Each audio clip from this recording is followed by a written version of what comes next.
si'a tokko diinni keenya daandii kan itti qabee waliin addaan bilisa kan itti baane mallattoo fannoo gooftaa keenya Yesuus Kiristoos qaraanii wal yaadachaa waliin mallatteeffannu maqaa Abbaa kan Ilmaa kan Hafuura Qulqulluu Waaqayyoon tokko amiin.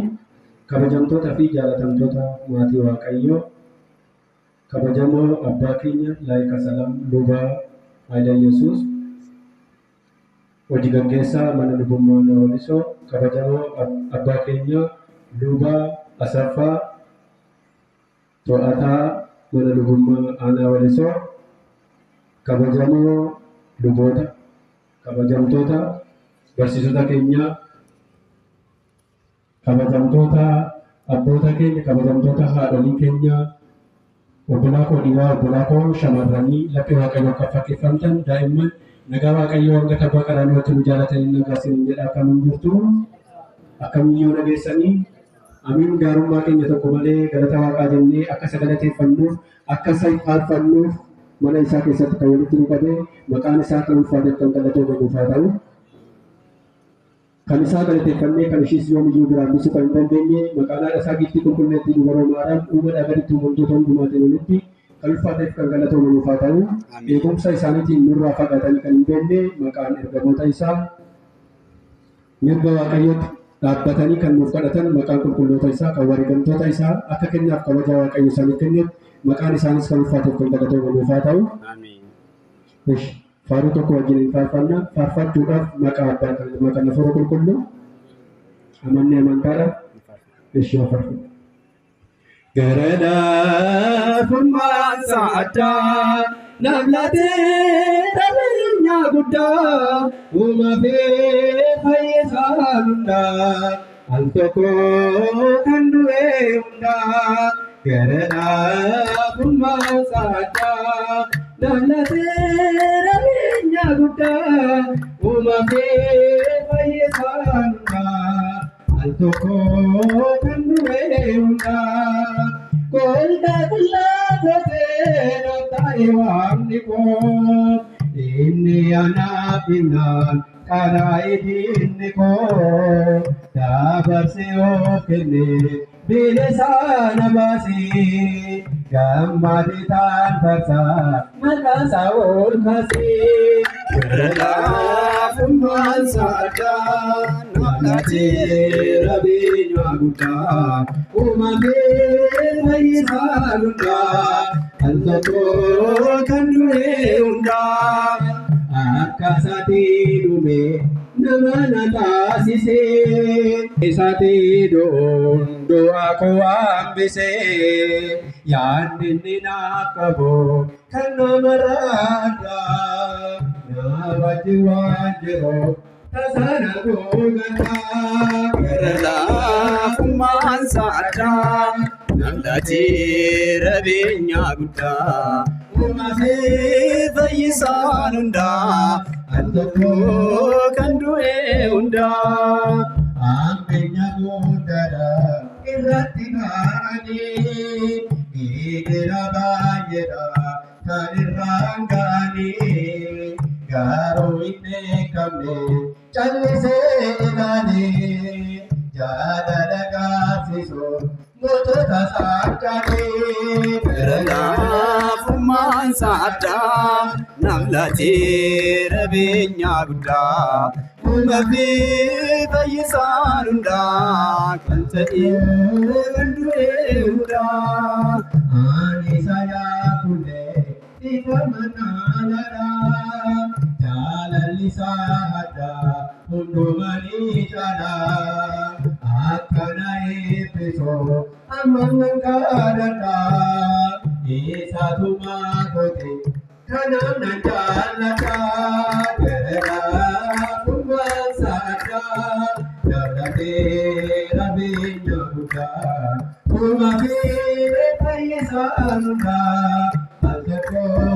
kan du'e hundaa. Garadaafummaan sa'aadaa namlatee qabeenyaa guddaa uumamee fayyisaan hundaa al tokko kan du'e hundaa. Galateeffamaadha amma bara galateeffamaadha amma bara baraatti amma bara baraatti mootiidhaate amma bara baraatti mootiidhaate amma bara baraatti mootiidhaate amma bara baraatti mootiidhaate galateeffamaadha amma bara baraatti galateeffamaadha amma bara baraatti amma bara baraatti mootiidhaate amma bara baraatti mootiidhaate amma bara baraatti mootiidhaate amma bara baraatti mootiidhaate hundaanurraa Onye na pesi dirata, yo anga kosi kanata, barane dakao, onye ne mamoke. Ele se pasara pate mulake, ele amara amate mujhe, amara amate mujhe.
Ani Thank